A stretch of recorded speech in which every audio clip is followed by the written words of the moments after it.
Hey guys, I'm HD and welcome to the HD channel, and in this video I'll be checking out Zack Snyder's Justice League. Okay guys, it's finally here. The mythological Snyder Cut has now been officially released, and I'm so happy that as a Snyder fan and also a Justice League and DC fan that this Snyder Cut has now been officially released. Just right off the bat as well, just to make things clear as well, the 2017 original cut from Joss Whedon, when I first viewed it, it's something that I did enjoy. I mean, it's something when I watched the original Justice League, there were things that I really liked about it, and overall I did enjoy the film, but there were a lot of issues with the 2017 film that I did not like about it as well. My original 2017 Justice League review is also on this channel as well, so you can check that out as well and see, so you can see my views on that as well. So the format of the film is shot with IMAX in mind, and because of that, it's something that I wasn't looking forward to be honest, because I mean, we were on 4:3 and we were talked into 16:9 widescreen, and now everyone's on 16:9 now. It's something I don't want to go back to, and watching like a film with two black bars on the side.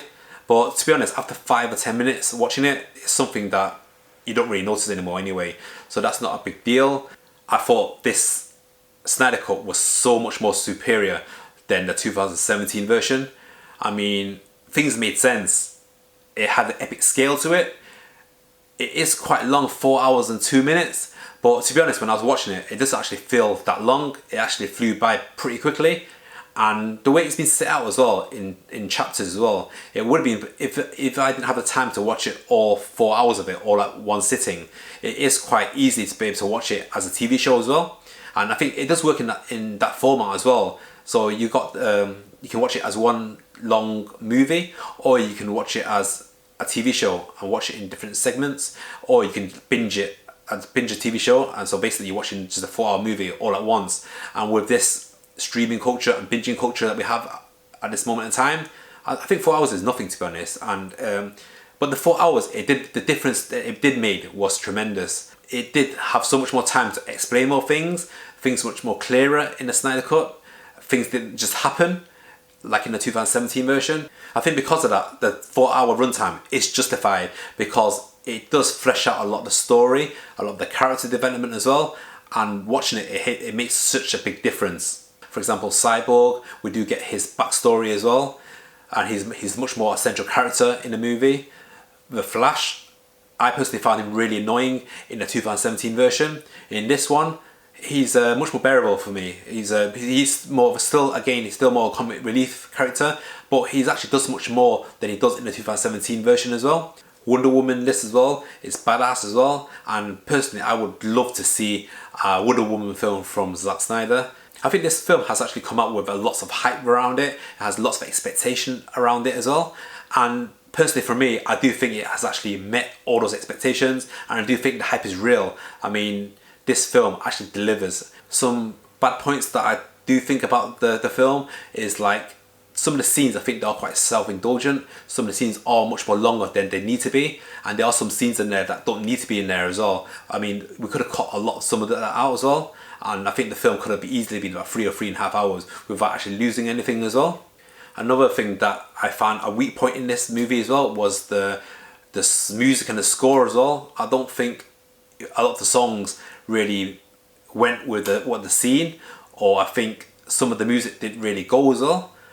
Like for example, the Wonder Woman theme, I love that from Batman vs Superman, but Junkie XL has changed a bit to it. They added a new element to it as well, and I found it quite annoying, to be honest.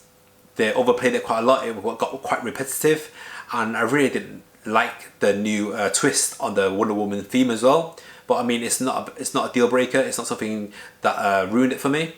And a lot of the music choices in the film as well, I think were quite questionable as well. I think a lot of the CGI in this movie as well is also another weak point as well. I mean, overall, I do think the new design of Steppenwolf is a huge improvement to the 2017 version.